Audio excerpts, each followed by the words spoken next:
नमस्कार दोस्तों, मैं doctor Shiv Kumar ENT surgeon, जिला चिकित्सालय रायबरेली। जैसा कि अभी इतनी समय पूरे विश्व में और हमारे भारत में महामारी की वजह से कोरोना एक वैश्विक महामारी है, जिसकी वजह से एकदम से हाहाकार मचा हुआ है। लेकिन मेरा ये कहना कि आप सबको इसमें ज़्यादा डरने की ज़रूरत नहीं है। सबसे पहले तो ये आप समझ लीजिए कि इसमें जो दिक्कतें हो रही हैं, वायरल इन्फेक्शन भी है।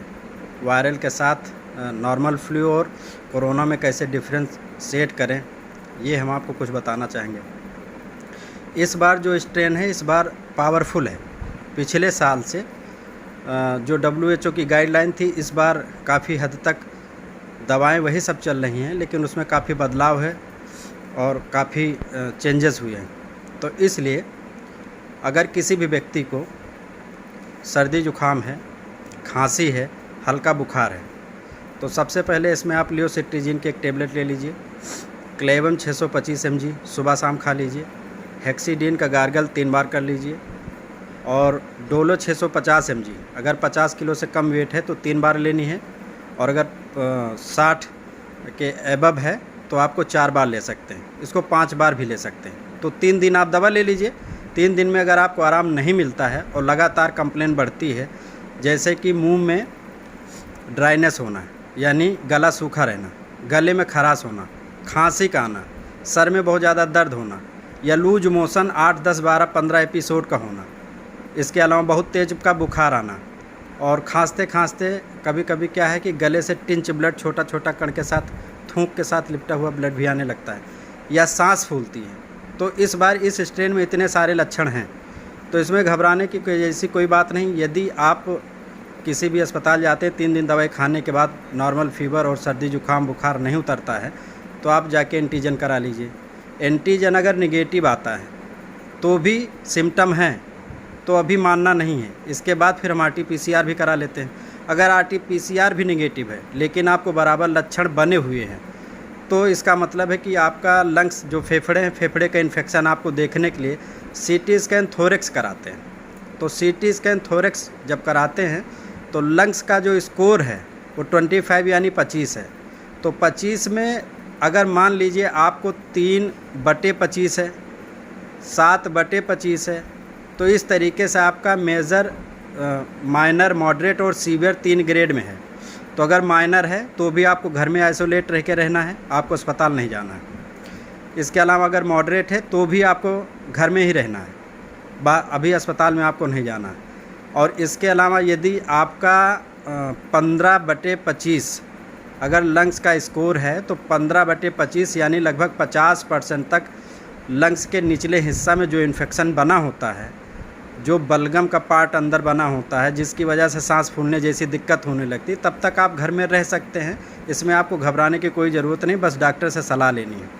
हाँ, सैचुरेशन जो पल्स ऑक्सीमीटर से आप मेजरमेंट करते हैं, जो नापते हैं, उसमें भी आपको बहुत ज़्यादा परेशान होने की ज़रूरत नहीं। मान लीजिए किसी का सैचुरेशन 90 है, ठीक है, तो 90 है, तो 90 पे अगर उसकी सांस नहीं फूल रही है, सांस में समस्या नहीं आ रही, तो अस्पताल जाने की ज़रूरत नहीं है। कभी कभी क्या होता है कि सैचुरेशन तो कम होता है, लेकिन इंसान कंप्लेन सिम्टम जो होते हैं, सांस फूलने जैसी, ब्रेथलेसनेस, उसको नहीं हो रही है, तब तक उसे ऑक्सीजन की भी ज़रूरत नहीं है। उसके लिए हम कुछ घरेलू उपाय कर सकते हैं, जैसे हम पेट के बल लेट गए, सीने के पास तकिया लगाए, और तकिया लगाने के बाद सांस गहरी लेना और सांस छोड़ना, ये हम एक्सरसाइज कर सकते हैं। 1 घंटे ऐसे लेट सकते हैं, 1 घंटे बाएं करवट लेट सकते हैं, 1 घंटे दाहिने करवट ले सकते हैं। ये तो आपका ऑक्सीजन बढ़ाने का एक लेवल हो गया।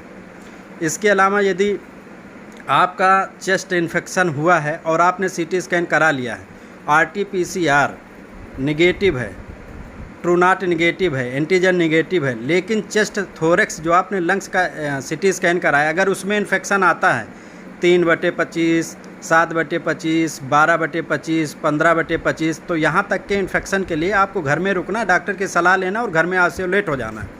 अपना रूम अलग कर लीजिए, परिवार से दूर हो जाइए, अपना खाना पीना जो भी है सेपरेट कर लीजिए, और बढ़िया से योगा और एक्सरसाइज साथ में करिए, और दवा साथ में खाते रहिए, एकदम ठीक हो जाएंगे।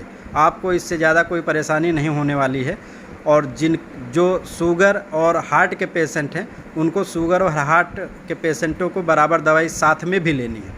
तो सबसे पहले मान लीजिए आपको बहुत ज़्यादा बुखार है, तो बुखार के लिए आप इसमें जो दवाएं स्टार्ट होती हैं वो इवरमेक्टिन है 12 mg, खाना खाने के 1 घंटे बाद 5 दिन लेंगे। पिछले कोरोना में हम 3 दिन लेते थे, अभी इस कोरोना में हम 5 दिन खाएंगे। इवरमेक्टिन के बाद फिर आप डॉक्सीसाइक्लिन आती है। डॉक्सीसाइक्लिन 100 mg आती है लैक्टिक एसिड बैसिलस के साथ, ताकि डॉक्सी डायरिया भी करवाता है, तो लैक्टिक एसिड बैसिलस है तो डायरिया आपको नहीं होगा। इसके लिए आपको ये सुबह शाम 10 दिन खाना है। साथ में एक एजिथ्रोमाइसिन लेनी है। एजिथ्रोमाइसिन एजीवेंट नाम से आता है, जिथ्राल नाम से आ जाता है और जिथ्राल नाम से आ जाता है और एजीफाइन नाम से आता है। 500 mg 1 गोली रोज़ शाम को खानी है। अगर बुखार है तो बुखार में आप 650 mg डोलो या पैसीमॉल या कालपोल या पैरासीटामॉल जिस भी नाम से मिलती है, तो 500 mg 50 kg वेट तक खा सकते हैं। 50 से प्लस है यानी 60 से प्लस है तो आप उसमें 650 mg की 3 टाइम खा सकते हैं। अगर बराबर लगातार फीवर तो 4 बार खा सकते हैं। अगर फिर भी नहीं जा रहा तो आप 5 बार भी खा सकते हैं। तो 5 बार अगर उसको खाते हैं तो डिवाइड कर लीजिए 24 घंटे से, 5 बार आप ये दवा खा लीजिए। इसके अलावा आप इसके साथ एक कोई PPI ले लीजिए, पेंटाप्राजोल 40 mg या DSR, ब्लोटिंग वोमिटिंग ना हो तो उसके लिए आप पेंटाप DSR है, इसोफाइन LS है और भी 2-3 इसकी दवाइयाँ हैं, वो कोई भी इसके साथ एक ले सकते हैं। इसके बाद इसमें मेथाइलप्रेडनिसोलोन, इसमें मेथाइलप्रेडनिसोलोन में अभी तक जो गांव के झोला छाप डॉक्टर हैं और बाकी इधर उधर के डॉक्टर हैं, डेकाडान जो गांव वाले दे देते हैं, ये कभी भी अपने आप से नहीं खाना है। बहुत पेपरों में न्यूज़ निकल रही कि डेकाडान डेक्सामेथासोन रेमडेसिविर से ज़्यादा अच्छी है, सस्ती है, इसको खा लेना चाहिए। लेकिन इससे क्या, इसको आप लगातार अगर लेते रहे तो इस पर आपके गुर्दे ख़राब होने के पूरे चांस है, साथ साथ आप डायलिसिस पे पहुंच जाएंगे। इसके अलावा आपको गैस्ट्राइटिस बनेगी। तो बगैर डॉक्टर की सलाह से डेक्सामेथासोन मेथाइलप्रेडनिसोलोन आपको नहीं लेना है, और लेना भी है तो इसमें मेथाइलप्रेडनिसोलोन मेड्रॉल कंपनी की आती है 16 mg, 8 mg BD, आप इसको 14 डेज ले सकते हैं। 16 mg वज़न के हिसाब से, अगर सीवियर इन्फेक्शन है तो 16 mg BD ले सकते हैं। 14 दिन तक ये सेफ़ है, इसको टैपर करके यानी कम करके देने की ज़रूरत नहीं है और डायरेक्ट बंद कर सकते हैं। इसके अलावा साथ में आपको फेविफ्लू लेनी है। फेविफ्लू 1800 mg सुबह और 1800 mg शाम, यानी अगर 400 mg की टेबलेट है तो 4.5 टेबलेट सुबह और 4.5 टेबलेट फेविफ्लू की आपको लेनी है शाम को पहले दिन। दूसरे दिन क्या करना है, इसको 800 mg लेनी है। 800 mg सुबह और यानी 2 टेबलेट सुबह और 2 टेबलेट शाम, 800 mg BD 13 दिन खानी है। एक दिन आपको 1800 mg सुबह शाम लेनी है। फेविफ्लू हो गया, पेंटाप हो गया, इसके अलावा मेथाइलप्रेडनिसोलोन यानी मेड्रॉल 16 mg सुबह शाम हो गया। आइवरमेक्टिन 12 mg 1 गोली रोज़ 5 दिन। एजिथ्रोमाइसिन 500 mg 1 गोली रोज़ 5 दिन। इतने से आपको काफ़ी हद तक आराम तुरंत मिल जाना चाहिए। और डॉक्सीसाइक्लिन 100 mg सुबह शाम, इसको आप 10 दिन ले लीजिए। अगर इसके बावजूद भी आपका लंग्स इन्फेक्शन जो भी है, भाप लेना है आपको, सादे पानी का भाप लेना है। बहुत लोगों ने कहा कि कार्बोल प्लस के ले लीजिए, वेपोकैप्स के ले लीजिए। उसको भाप लेने से क्या, ज़्यादा भाप लेने से आपको गले में ड्राइनेस, सूखापन आने लगेगा। तो आप सादे पानी का भाप लीजिए। सादा पानी बॉयल करा लीजिए पतीले भगोना में या वेपोराइज़र में। तो उसको सुबह दोपहर शाम और रात में सोते समय कम से कम 4 बार सादे पानी का आप नाक से भाप लीजिए। भाप जो लेना होता है उसको हम खींचते हैं, सांस खींचेंगे, छोड़ेंगे और जो उससे सलाइवा होगा वो बाहर स्प्लिट कर देंगे, थूक देंगे। तो 4 बार आप उसको आराम से भाप ले सकते हैं। इसके बाद कभी कभी क्या है, किसी की नाक बंद होती है तो नाक बंद होने के लिए जाइलोमेटाजोलिन आता है, ओट्रिविन, जाइलोमिस 3 बूंद 3 बार नाक में ले सकते हैं। साथ में अगर आपको खराश है गले में तो गार्गल ले सकते हैं। बीटाडीन आता है या हेक्सीडीन आता है।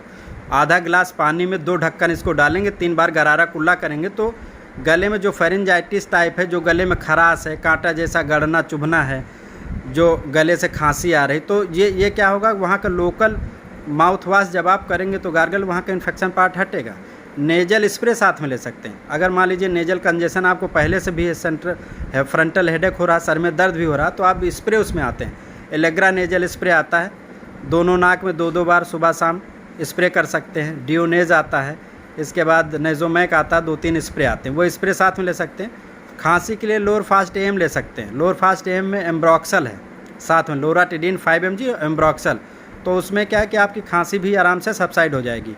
और इसके अलावा अगर खांसी बलगम वाली है तो इसमें लिंकोटस DX आती है सूखी खांसी के लिए 3 चम्मच 3 बार, लिंकोटस EX आता है उसमें 3 चम्मच 3 बार, मतलब बलगम के लिए। इतने साथ में दवाइयाँ ले सकते हैं।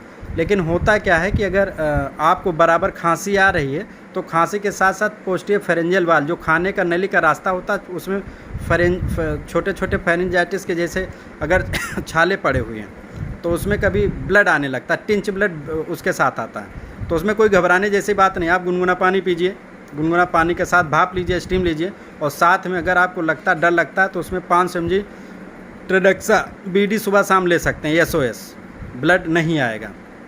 तो मेरा यही कहना है कि आप बिल्कुल घबराने की ज़रूरत है नहीं।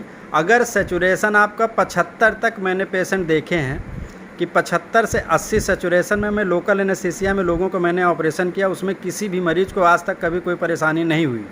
उसमें ये भी कंप्लेन नहीं होता कि उसकी सांस फूल रही है।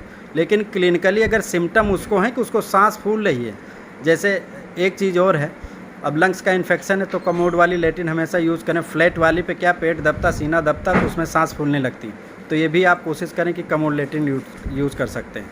फिर अब घर में आप रहें तो अपना रूटीन चेंज कर लीजिए। रूटीन में आप बराबर योगा, एक्सरसाइज, कपालभाति कर सकते हैं अगर बहुत ज़्यादा सांस नहीं फूल रही है तो।